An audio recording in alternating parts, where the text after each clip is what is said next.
Assalamualaikum warahmatullahi wabarakatuh. Kembali Madya di video kali ini akan menampilkan beberapa argumen dari Gratia Pelo, di mana di argumen kali ini justru ini menunjukkan kebodohan dia. Mengapa saya katakan kebodohan dia? Dia sudah mengakuin bahwa memang Al-Quran tersebut, di dalam Al-Quran itu ada 7 qiraat Al-Quran yang udah dibenarkan membaca dengan qiraat yang berbeda-beda tersebut. Nah, maka dengan ini video-videonya dari 1 sampai ini videonya tentang yang kelima dari video-video Gratia Pelo sudah terjawab sendiri dari pernyataan dia berikut ini. Mari kita lanjut dulu paparan Gratia Pelo. Oke.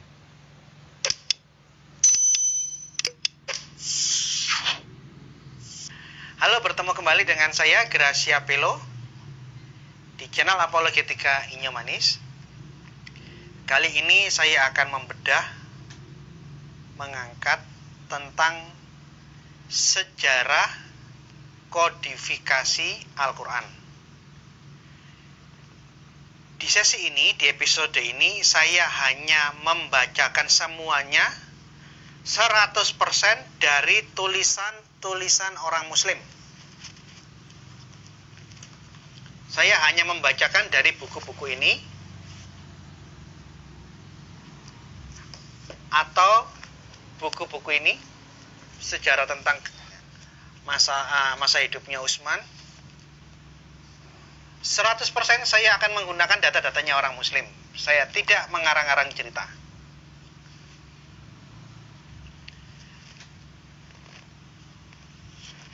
Para kawan-kawan orang Muslim menanggapi tulisan postingan saya yang kemarin bahwa Quran itu memang ada banyak bacaan. Ya, benar. Dia memang ada banyak bacaan.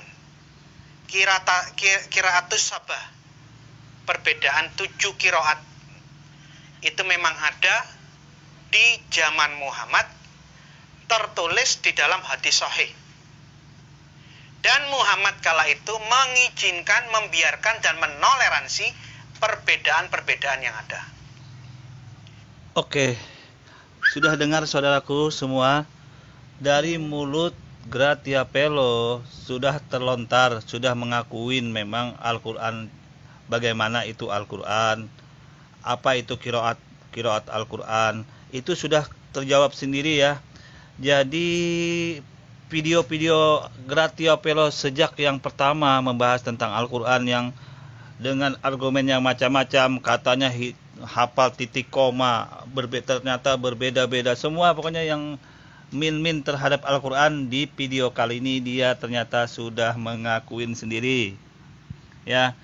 Terus permasalahannya apalagi yang timbul kira-kira dari Gratia Pelo ini? Dia hanya mengutik-ngutik kembali ke qiraat yang berbeda-beda itu gitu loh. Dari qiraat yang berbeda-beda yang katanya memang dibenarkan oleh Nabi Muhammad SAW itu, ini yang pingin dikotak-katiknya kembali gitu loh. Dengan cara bagaimana?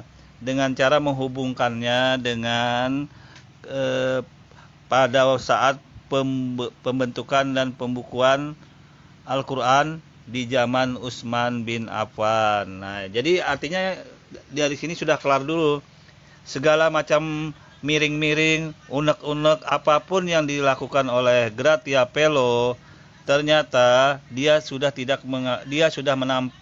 mengakuin bahwa Al-Quran itu rasem Utsmani itu satu, semua sama di seluruh dunia, rasem Utsmani.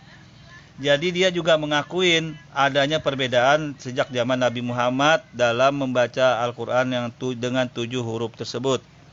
Jadi dengan sini sudah terjawab ya tentang apa-apa yang dia sampaikan mengenai Al-Quran, itu dia jawab sendiri di video kali ini. Ya, kalau saya nilai itulah bodohnya dia.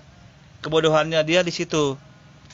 Kalau dia tidak mengakuin berarti Al-Quran tersebut katanya hanya penuh perbedaan.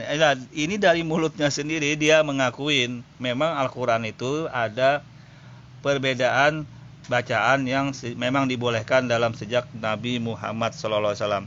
Jadi ini sudah semua ya, sudah kelar semua ya hal masalah dengan Gratia Pelo ini, dari video awal dia sampai akhir ini. Di yang kelima ini ternyata mual dari mulut dia sendiri.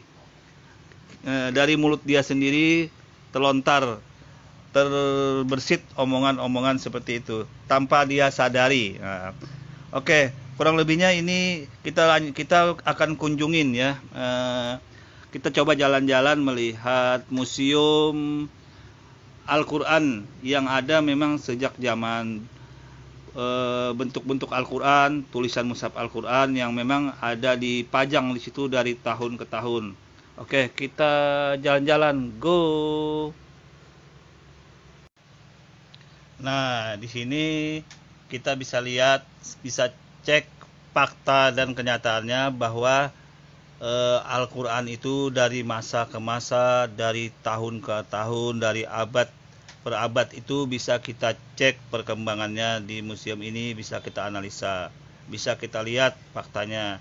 Jadi tidak ada Al-Quran yang berbeda-beda di seluruh dunia, semua mushaf Utsmani ya. Kemudian kita bisa lihat perkembangan tulisan Al-Quran tersebut dari berapa ratus tahun per ratus tahun. Di sini bisa kita lihat di museum Al-Quran di kota Madinah. Oke, kita jalan-jalan dulu ya, kita cek nih, go. Al-Quran adalah merupakan kitab yang diturunkan oleh Rabb semesta alam tentunya, dan itu adalah merupakan perkataan Allah dan diturunkan kepada manusia terbaik yaitu Nabi Muhammad SAW melalui perantara malaikat yang paling mulia yaitu Jibril di waktu yang sangat mulia sekali yaitu Lailatul Qadar di bulan yang penuh dengan keberkahan yaitu bulan Ramadan.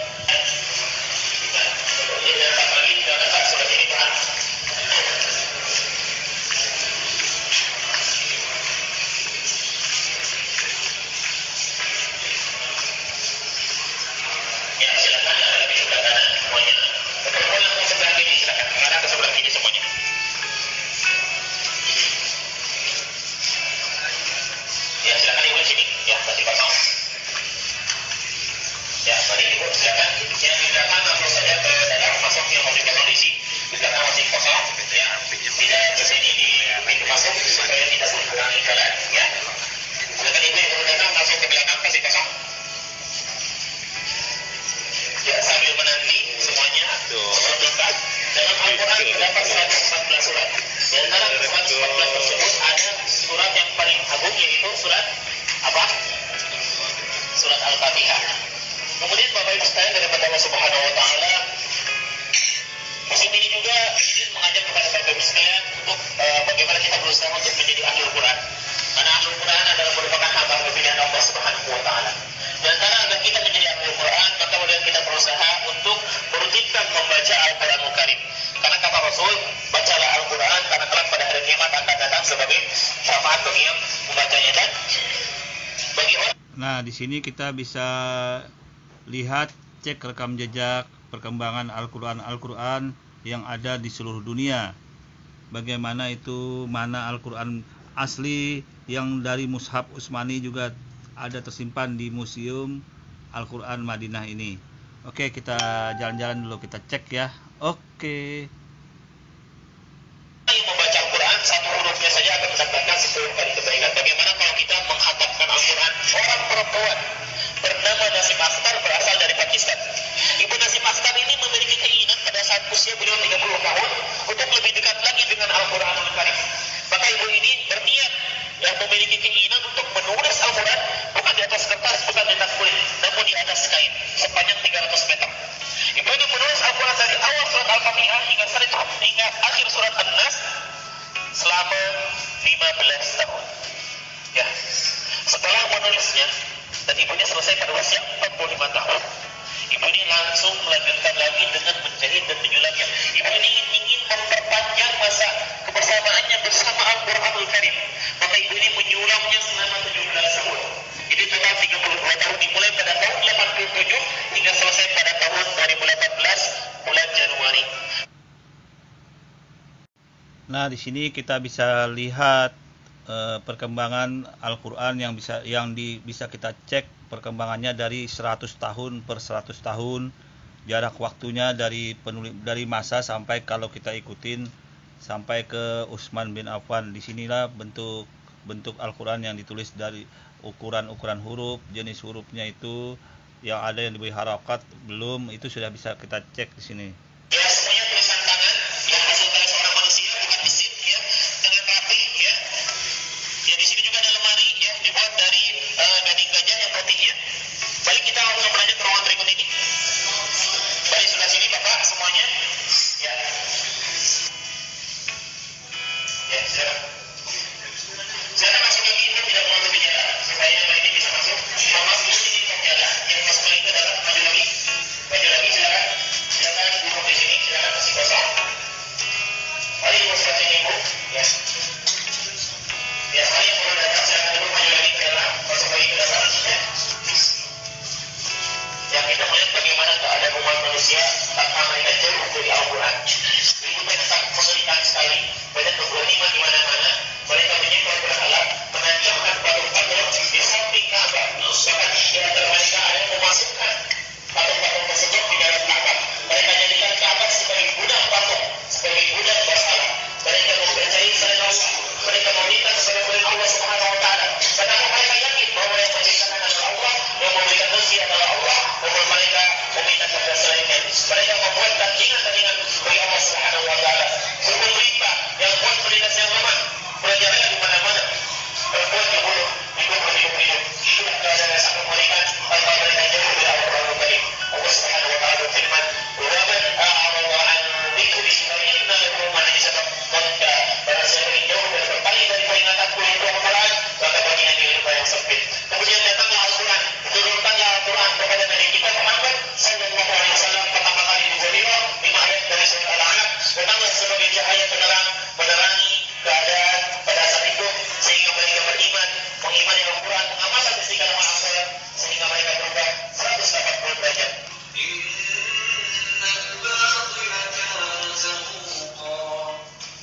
Kita melihat bagaimana perubahan yang sangat signifikan, perubahan yang 180 derajat, bahwa mereka saling bertengkar, saling bermusuhan, saling egois, ya, namun tanpa Al-Quran. Nah, di sini kita bisa melihat, mengecek perkembangan mushaf yang asli dari mushaf Utsmani yang beredar, yang ada Al-Qur'an pada saat ini. Disinilah bisa kita lihat bentuk aslinya mushaf tersebut. Oke, kita go. Baik Bapak dan Ibu yang dimuliakan Allah, di depan kita saat ini Bapak Ibu ada sebuah naskah kopian Bapak atau naskah salinan dari Al-Qur'an paling tua yang ada di dunia Ibu. Usia Al-Qur'an aslinya Bapak Ibu sekarang sudah lebih dari 14 abad Bapak. Tepatnya 1414 tahun Ibu. Al-Qur'an ini dulu ditulis di tahun ke-25 Hijriah Pak. Di masa khalifah ketiga kita, salah satu sahabat dan menantu Rasulullah SAW yang mulia, namanya siapa Bapak Ibu? Siapa? Utsman bin Affan radhiyallahu taala anhu. Jadi dengan kata lain Ibu, Al-Qur'an yang ada di tengah kita saat ini merupakan Al-Qur'an yang selama ini dikenal oleh kaum muslimin dengan nama Mushaf Utsmani itu Bapak. Tentunya kita pernah mendengar Bapak Ibu ada Al-Qur'an yang diberi nama Mushaf Utsmani atau Quran Utsmani atau Mushaf Utsmani Pak. Tapi sayangnya sampai sekarang kita belum pernah atau jarang melihat bentuk aslinya. Demikianlah bentuk asli dari Al-Qur'an yang ditulis dan dibukukan di masa khalifah ketiga kita yang bernama Utsman bin Affan radhiyallahu taala anhu. Lalu kita perhatikan bersama Bapak Ibu, tentu isi Al-Qur'an ini Bapak semuanya sama persis Ibu dengan isi Al-Qur'an yang ada di zaman kita.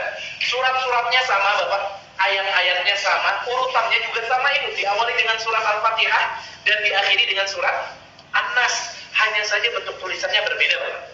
Ada yang tahu apa perbedaan antara Al-Quran ini dengan Al-Quran kita itu? Apa? Barisnya tidak ada.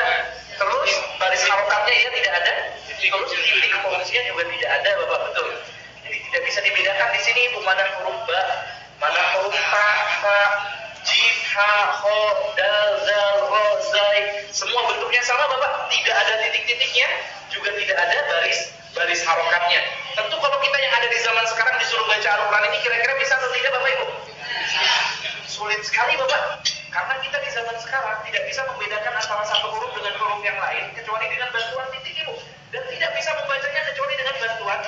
berbaris harokat. Berbeda dengan orang zaman dahulu, Bapak Ibu. Dahulu tidak ada yang kesulitan Bapak untuk baca tulisan Al-Quran seperti ini, Ibu. Alasannya kenapa, Bapak Ibu? Alasannya karena orang yang hidup di masa Khalifah Utsman, mayoritas kaum muslimin yang hidup di masa Khalifah Utsman bin Affan, mereka masih berasal dari keturunan Arab asli, Bapak Ibu. Mereka ini orang Arab murni, Bapak, yang tentunya kemampuan bahasa Arab mereka jelas jauh lebih hebat daripada kita orang, Bapak Ibu. Dahulu mereka tidak butuh bantuan titik maupun baris. Oke, ya kita sudah mengetahui bahwa inilah Al-Quran asli Mushaf Utsmani yang ada pada saat ini sama seluruh dunia. Tidak ada perbedaan lagi. Nah, jadi apa yang dimasalahkan oleh para orang-orang itu ada hanya berkisar pada qiraat. Karena ini Al-Qur'annya belum ada harokat, tanda baris, tanda titiknya itu, maka ada metode namanya qiraat.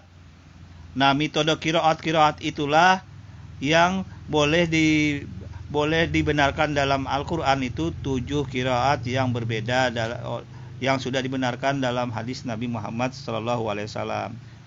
Jadi sangat cukup jelas ya. Jadi argumen Pak Gratia Pelo selama ini yang dari video-video awal sampai ini sudah terjawab semua dengan kebenaran Al-Quran tersebut itu sendiri. Nah, ini sudah buktinya. Buktinya tidak ada yang salah dalam Al-Quran ini, tidak ada. Dan ini semua sama dalam seluruh dunia.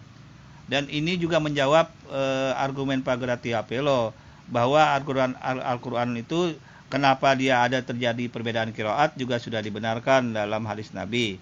Nah, terus yang mana yang berbeda? Yang dimasalahin Pak Gratia Pelo titik komanya itu, harokat itu. Dan itu pun sebenarnya dibenarkan. Ada metode tersendiri untuk membaca Al-Quran. Oke, kita lanjut dulu ya. Kita sambil nonton-nonton deh. Oke. Untuk baca tulisan Al-Quran, karena titik dan baris belum digunakan, makanya tulisan Al-Quran mereka masih seperti ini, tidak ada titiknya, juga tidak ada baris-baris harokatnya. Baru kemudian ketika banyak orang Arab masuk ke dalam agama Islam, mulailah ditambahkan ke dalam Al-Quran titik dan baris, tujuannya untuk mempermudah kita orang Arab, supaya kita juga bisa membaca Al-Quran dengan baik dan benar. Inilah Bapak Ibu yang membuktikan bahwasanya Allah Subhanahu wa Ta'ala tidak hanya menurunkan Al-Quran untuk orang Arab saja, Bapak, tapi Allah menurunkan Al-Quran untuk seluruh manusia, Ibu. Baik dia orang Arab ataupun bukan orang Arab, semuanya berhak, Bapak, untuk bisa baca tulisan Al-Quran. Semua berhak untuk bisa memahami Al-Quran, juga berhak untuk mengikuti apa yang ada di dalam Al-Quran, Bapak Ibu. Karena Al-Quran ini sumber kebahagiaan, Bapak Ibu. Tapi bukan hanya sumber kebahagiaan untuk orang Arab saja, Ibu, melainkan sumber kebahagiaan bagi seluruh manusia, Bapak Ibu. Sekarang kita akan masuk ke ruangan utama yang ada di museum ini. Yang perempuan boleh gantian, Ibu, di depan. Gantian yang perempuan keluar. Yang perempuan masuk belok kanan.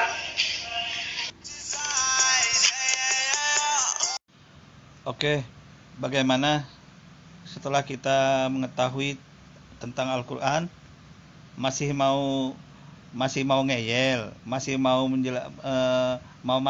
Anda berargumen tentang Al-Quran? Ya, ternyata fakta dan buktinya tidak sesuai dengan apa yang disampaikan oleh Pak Gratia Pelo.